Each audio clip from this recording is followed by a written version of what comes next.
Antes de One Piece sair, Oda publicou uma história no One Shot Wanted que daria origem à sua grandiosa obra, chamado Romance Dawn, nome que posteriormente foi dado ao primeiro capítulo de One Piece. Bem, nessa história vemos que Garp também seria avô de Luffy, mas no caso, ao invés de um marinheiro, ele seria um pirata. Inclusive, foi dele que Luffy chegou a comer a sua fruta do diabo e receber o seu chapéu de palha. Um detalhe interessante é que em Romance Dawn existem dois tipos de piratas: os Peacemans, que seriam os piratas do bem, e os Morganeers, piratas do mal. Será que esses nomes ainda serão trabalhados futuramente em One Piece? Já se falou muito sobre os personagens em One Piece que morrem sorrindo, geralmente associados a uma característica própria dos D, como pudemos ver em Roger, Ace, e Sol e Luffy, quando estavam prestes a morrer. Porém, outros personagens sem o D no nome também morreram com um sorriso no rosto, como Oden, Yasui, Coração e, mais recentemente, Atlas. Também temos uma possível morte do Garp em que ele aparece gargalhando, mas nesse caso também seria um D. E você, lembra de mais alguém que morreu sorrindo em One Piece? Se sim, deixe nos comentários. Zoro ainda não é o melhor espadachim de One Piece. Todos sabem que Zoro terá que superar Mihawk para ser considerado o melhor espadachim do mundo de One Piece, o que ainda não aconteceu. Mas o que pouca gente lembra é que ele ainda precisa superar outros adversários que usam a espada como arma principal. Eu vou excluir o Shanks dessa vez porque a sua principal arma é o imenso Haki, e não a habilidade na espada em si. Além do Mihawk, Zoro terá que superar o Shiryu da Chuva, quando o bando enfrentar o Barba Negra. E mais recentemente vimos um clash com o Venas Juro, sem vencedores, e possivelmente teremos espadachins de altíssimo nível dentre os Cavaleiros Sagrados. Então a parada para o Zoro tá muito mais difícil do que parece. Pokémon errou nas suas linhas evolutivas? É comum vermos pessoas querendo achar erros nas linhas evolutivas em Pokémon. E por mais que de fato algumas pareçam estar equivocadas, como no caso de Dratini, Dragonelle e Dragonite, que muitos falam que tem a sua última forma trocada com Gyarados, já que ambos são esguios e azuis. Bom, nesse caso eu consigo entender o Gyarados ser a evolução do Magikarp mesmo, com uma referência ao mito da carpa que sobe o rio e vira um dragão. Mas uma linha evolutiva que está me deixando com o pé atrás mesmo é a de Caterpie e também a de Venonat, já que é gritante a semelhança entre Butterfree e Venonat. E também há semelhanças entre Venomoth, Caterpie e Metapod. Será que Harry não dava mais tempo de mudar após o lançamento do jogo? O Sop teria chances contra Van Algo? Bom, é normal nós pensarmos em um eventual, quase que inevitável clash entre os bandos do Chapéu de Palha e dos Piratas do Barba Negra. Nesse confronto, se houver um embate de 1 contra 1, muitos falam que o confronto entre os atiradores seria natural. Porém, como o Sop ganharia de um cara que, além de muito bom de mira, tem a fruta do teleporte? Com o seu Haki da observação. Oda já escreveu que Yasop, pai de Usopp, tem um dos melhores Hakis de observação de One Piece, podendo constantemente enxergar o futuro.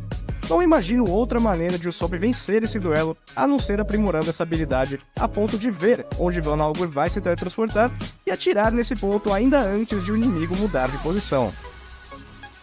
Qual o melhor primeiro episódio de anime que você já viu? Muitas obras têm um início muito bom, fazendo seu primeiro episódio ter uma qualidade acima dos demais, justamente para você querer continuar assistindo.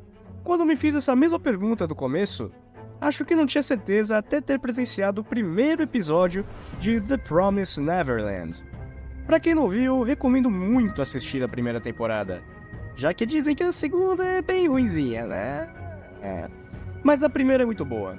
Assistam ao primeiro episódio e vejam se eu não estou falando a verdade. É o melhor primeiro episódio que existe. E eu duvido você não querer continuar acompanhando a série depois. Vocês já repararam que os Goroseis são estranhos? Toda vez que vemos esses 5 anciões tomando porrada, facilmente eles aparecem depois desfigurados, com partes do corpo faltando, quase como se eles fossem feitos de um material mais frágil.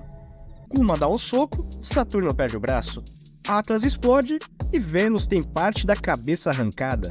Sei lá, para um nível de poder que deveria ser muito alto, não é estranho pra caramba esses caras sofrerem tanto dano fácil assim? Existe uma teoria de que Imu tem a fruta da tinta, manipulando os Goroseis. que são meros marionetes criados por Imu. O que corrobora para seu método de invocação e regeneração ainda inexplicados. Será que é viagem demais pensar que Imu, com a fruta da tinta, possa enfrentar Luffy com poderes de borracha? Teria Shanks um irmão gêmeo? Após o capítulo 1121, a comunidade de One Piece voltou a falar sem parar sobre a possibilidade de Shanks ter um irmão gêmeo idêntico, e que teria sido ele então que teria falado com os Gorosei. Tudo isso porque na última página, num quadro incrível, onde estão representados os nomes principais para o final da obra, aparece uma silhueta muito semelhante ao Shanks. Vale a pena nós lembrarmos que Garlin, quase confirmado pai de Shanks, se refere a crianças no plural durante o incidente de God Valley. Shanks já apareceu de perfil com a mesma angulação em situações diferentes, uma com e outra sem a cicatriz. Tô começando a achar que esse tal irmão é real, viu? Talvez Shanks não seja o vilão que muita gente imagina. Bom, isso é assunto para outro vídeo. Você já ouviu essa música?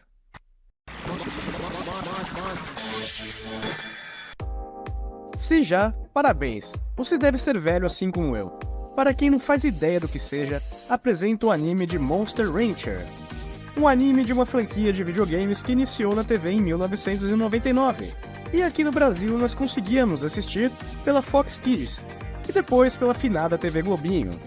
Na história vemos Genki, um menino que é transportado para dentro de um mundo de fantasia onde monstros convivem com humanos e tem muita porradaria que vai rolando em cada episódio. Ele acompanha Holly e Suezo numa aventura em busca da Fênix para acabar com o mal ocasionado pelo monstro Mu. Ficou curioso? No YouTube você consegue acessar episódios completos. Será que o Reino Antigo era realmente o lado bom da história? Conforme estamos vendo nos últimos capítulos do mangá, Vegapunk está repetidamente falando que não podemos julgar um lado sem conhecer plenamente seus motivos, e menciona que a guerra entre o Reino Antigo e o atual governo mundial está acontecendo até hoje. Ele diz que Joy Boy queria levar as armas ancestrais às gerações futuras, mas se elas foram usadas para acabar com a história do mundo, submergindo seus monumentos a mais de 200 metros de água, qual será a verdadeira índole de Joy Boy e do Reino Antigo? Você curte Pokémon Objeto? Nesses mais de 20 anos da franquia Pokémon, vimos diversas variedades dos mais amplos significados, porém, os que mais geram repulsa dos consumidores da franquia são os Pokémon Objeto. Muitos afirmam que eles não fariam sentido existirem, porém, muitos deles são do tipo fantasma, com uma Pokédex que diz que eles possuíram tal objeto, que passou então a virar um Pokémon. Isso eu até entendo. Agora, tem alguns exemplares que não dá pra passar pano não, como o Pokémon Chaveiro, Sorvete, Imã, Saco de Lixo. Realmente, tem uns aí que não dá não. E vai virar um dos personagens mais fortes de One Piece. Já imaginou se Bug deixar de ser apenas um alívio cômico e passar a ser de fato bom de briga? Não tô nem considerando o apoio da Cross Guild, digo ele mesmo. Eu penso que seria interessante, no momento em que ele estiver encurralado, quase sem esperanças, ele possa despertar a sua fruta, tendo assim domínio sobre o ambiente e até mesmo os corpos dos seus inimigos. Com isso, ele poderia dividir seu corpo num nível tão pequeno a ponto de se tornar quase intangível, ou então transformar seus inimigos num sashimi em cubos. Acho que isso não vai acontecer, mas já pensou? Uranus já apareceu em One Piece? No longínquo capítulo 594 do mangá de One Piece, nós conseguimos ver uma cena que muitos já se esqueceram. Um objeto voador não identificado gigante passa por cima de Capone Bege e sua gangue e suga seu navio com uma espécie de magnetismo. Até hoje esse evento não tem explicação, mas podemos imaginar que se trata de Uranus, já que vimos a sua ação em Lulúzia e sabemos da dimensão colossal que tem. Será que Bege escapou de uma pior? Quando que Enel foi pra Lua? Muita gente que só acompanha o anime de One Piece não faz ideia do porquê que em vários vídeos que vemos por aí, o pessoal fala que o Enel foi pra Lua. A verdade é que de fato ele foi, mas isso não foi mostrado no anime, mas sim em histórias de capa no mangá. Essas histórias são uma maneira de o autor contar uma história em paralelo àquela que está nas páginas do mangá. Com isso ele consegue mostrar o dinamismo do mundo de One Piece, que é um personagem à parte. É com isso que conseguimos afirmar que Enel foi de fato para a Lua. Qual o melhor personagem cego? Há um tempinho atrás eu fiz essa enquete com 4 opções de personagens para vocês votarem, e o resultado realmente me surpreendeu, porque eu achei que a decisão seria mais apertada. Em quarto lugar temos a Komugi, de Hunter x Hunter. Em terceiro lugar temos o Gyomei, de Demon Slayer. Em segundo lugar temos o Almirante Fujitora, de One Piece. E em primeiríssimo lugar, com 65% dos votos, temos a imbatível Toph, de Avatar. Continuem votando nas próximas enquetes que eu faço mais um vídeo desse, se vocês curtirem. E essa pérola no último capítulo de One Piece, hein? Enquanto o Bug discursava com seus leais subordinados, eles soltam um: "Não será o meu mundo, será o nosso mundo." Bug comunista?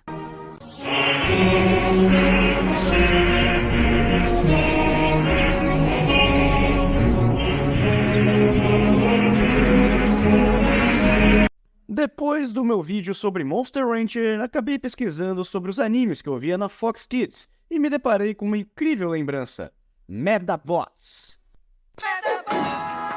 Cara, quem viveu essa época sabe, isso era legal pra caramba. E não é a melhor qualidade de animação, nem de roteiro, mas foi uma febre no momento. Então, se você nunca viu Medabots, vá agora mesmo correndo assistir. Se eu não me engano, os episódios estão todos completos no YouTube. Se você curte luta de robôs que podem trocar de peças conforme o adversário que vão enfrentar, uma espécie de poder mágico dentro de moedas e dublagem do Wendell Bezerra, apenas aproveite essa maravilha. Cara, eu sou demais. Barba Negra será o vilão final de One Piece?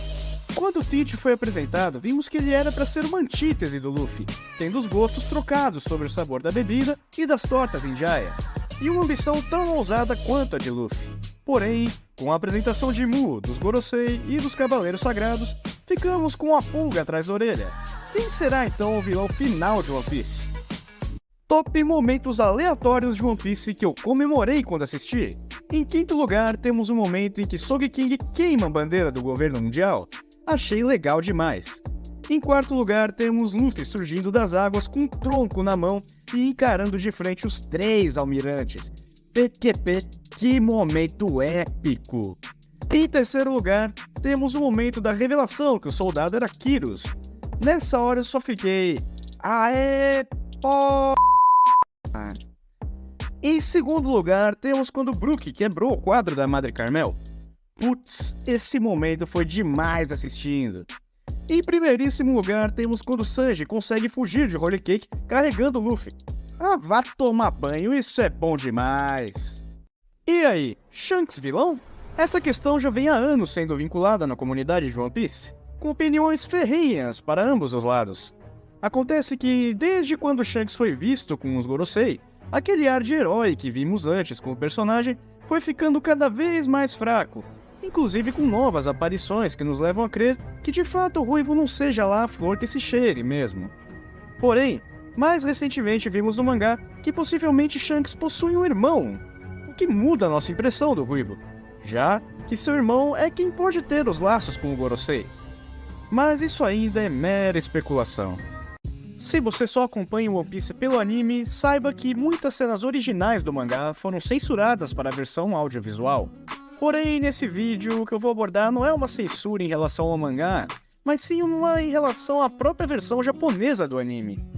Quando One Piece foi passar pela primeira vez nos Estados Unidos, a emissora 4Kids chegou a substituir todas as armas de fogo por armas de água, ou por arminhas com rolha.